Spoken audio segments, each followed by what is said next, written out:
तो देखो अपन जो चैप्टर नंबर 7 है पदार्थ विज्ञान द्वितीय पेपर अध्याय 7 कार्य कारण सिद्धांत, अपन ये सारे कवर लिए थे। कार्य और कारण के लक्षण, कारण के भेद, ये कारण से कार्य की उत्पत्ति में विविध मत, ये सारे अपन कर लिए थे। ये टॉपिक रह गए थे सिग्निफिकेंस ऑफ कार्य एंड कारण इन आयुर्वेद, मतलब कार्य और कारण का आयुर्वेदिक महत्व, ये टॉपिक अपना रह गया था, मिस हो गया था। तो इसी टॉपिक को करते हैं अपन,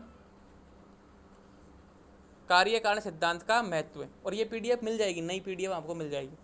और इसमें एक बात और बता दूं, मैंने जब मैं क्लास ले रहा था तो मैंने पीटर बाग में मैंने एग्जाम्पल बताया था कि न्याय दर्शन के अनुसार जब कच्चे घड़े का संयोग अग्नि से होता है तब संपूर्ण में परिवर्तन आता है, उसके परमाणुओं में नहीं। अतः संपूर्ण अवयवी में परिवर्तन आता है, परमाणुओं में नहीं।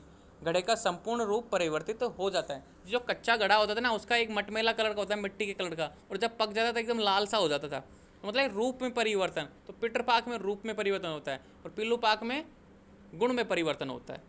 तो ये मैंने जो पिछला जो एग्जाम्पल लिखाया था ना आम के फल का, कि आम का फल पक जाता है, उसका रूप चेंज होता है, पहले कच्चा हरा होता है, बाद में पीला हो जाता है, वो एक तरीके से मान्य नहीं था, थोड़ा अधूरा था। तो मैंने इसलिए इसको चेंज कर दिया उदाहरण, और आपको मैंने बता भी दिया। अब ये वीडियो मैं सेट कर दूंगा, इस चैप्टर के साथ ही सेट कर दूंगा, ताकि आपको रिविजन में प्रॉब्लम ना आए। अब करते हैं जो अपना टॉपिक रह गया था ना, कार्य कारण सिद्धांत का महत्व। तो स्टार्ट करते हैं। चिकित्सा शास्त्र कार्य कारण सिद्धांत पर आधारित है। क्यों? व्याधि रूप कार्य कारणों को खोजकर उसकी चिकित्सा की जाती है। हेतु प्रत्यानिक चिकित्सा इसे ही कहते हैं। समझो इस चीज़ को, क्या बोल रहा है। चिकित्सा शास्त्र कार्य कारण सिद्धांत पर ही आधारित है। व्याधि रूप कार्य को कार्य के कारणों को खोजकर उनकी चिकित्सा की जाती है। भाई व्याधि उत्पन्न क्यों हुई, उसका कारण क्या है। कार्य मतलब एक तरीके से कार्य क्या हुई, व्याधा, रिजल्ट क्या है, व्याधि मतलब एक तरीके से रोग। भाई ये उत्पन्न क्यों हुआ, इसको पहचानने के मतलब कारण क्या था, इसके पीछे इसने ज़्यादा सो गया, या फिर ज़्यादा खा लिया, या फिर ज़्यादा कोई काम कर लिया, थक गया, किस वजह से व्याधि उत्पन्न हुई। तो इसमें कार्य कारण सिद्धांत का मोदी इस तरीके से अपन इसी को क्या बोलते हैं, प्रत्यानिक चिकित्सा। मतलब भाई किस वजह से उत्पन्न हुई उसको जानना समझना, उस मतलब कारण को जानना, इसे ही प्रत्यानिक चिकित्सा कहते हैं। औषधि द्रव्यों के गुणों को देखकर उनके कार्यों का निर्धारण किया जाता है। मतलब ये बोल रहा है कि औषधि द्रव्य के गुणों, भाई इसमें ये गुण है, जैसे कि इसमें उष्ण है, तीक्ष्ण है, लघु है, तो उस हिसाब से कार्य करेगी। कहने का मतलब ये ना, कारण और कार्य सिद्धांत, मतलब एक तरीके से कारण है उसमें, भाई इसमें इस तरह के गुण है, इस तरह, इसलिए इसका कारण काम करेगी। तभी तो अपन, अगर ये चीज़ ना हो तो अपन कैसे डिसाइड करें कि भाई इसमें कौन सी औषधि देनी, अपन को पता ही नहीं इसमें कौन सा कार्य करेगी।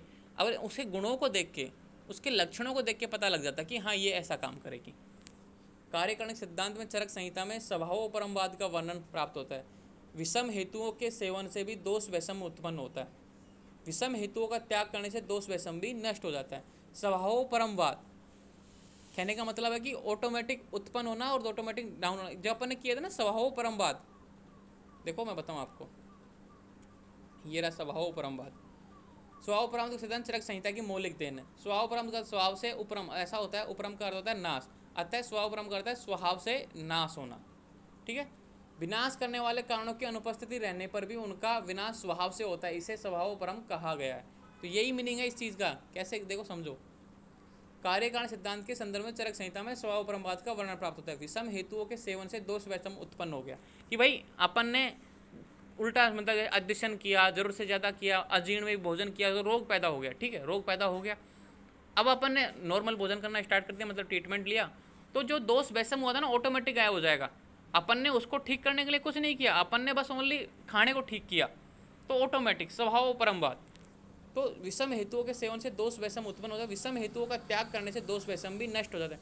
इसको नष्ट करने के लिए अपन ने कुछ नहीं किया, बस अपन ने अपनी जो रूटीन है दिनचर्या उसको सुधार लिया, ये ऑटोमेटिक नष्ट हो गया। यह स्वभाव परमवाद। पथ्य अपत्य स्वस्थ वर्त आदि का वर्णन भी कार्यकारण सिद्धांत पर ही आधारित है। पथ्य अपत्य मतलब क्या खाना चाहिए क्या नहीं खाना चाहिए, क्योंकि अपन ये खाएंगे, क्योंकि कारण ऐसा करेंगे तो रोग पैदा हो जाएगा, कार्य उत्पन्न हो जाएगा, तो अपन इन चीज़ों का ध्यान रखते हैं। तो ये बोलता है कि पथ्य अपत्य स्वस्थ वर्त आदि का वर्णन भी कार्यकारण सिद्धांत पर ही आधारित है। अनुसंधान में कार्यकारण संबंध प्रस्तावित किया जाता है। एक अनुसंधान करता द्रव कारण का व्याधि भी चिकित्सा कार्य में योगदान प्रस्तावित करता है। देखो ये बोलता है कि रिसर्च, अनुसंधान में कार्यकारण संबंध प्रस्तावित किया जाता है। एक अनुसंधान करता द्रव्य का व्याधि की चिकित्सा में योगदान प्रस्तावित करता है। कहने का मीनिंग ये है कि एक आदमी ने इस रोग पे ये चिकित्सा की, एक फिक्स कर लिया कि भाई ये इस ऐसे लक्षण पे ये चिकित्सा होती है, मतलब उसके लक्षणों को देख के कार्य डिसाइड कर लिया कि भाई ये मेडिसिन इस रोग में काम करती है।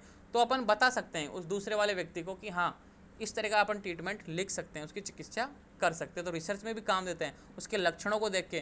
तो अपन बोलेंगे अपने दोस्तों से, भाई तेरे जो पेशेंट आया था, तेरे जो रोगी आया था, तुमने उसको कैसे ठीक किया था? ऐसा ही पेशेंट मेरे पास आया है, तो बोलेगा कि उसके लक्षण ऐसे ऐसे थे, मैंने उसको ये टैबलेट दी थी, उसके लक्षणों के आधार पर आप भी आगे ट्राई कीजिए, हो सकता है ठीक हो जाए। तो रिसर्च में काम आती है। तो इस तरीके से ये टॉपिक भी कंप्लीट हो गया।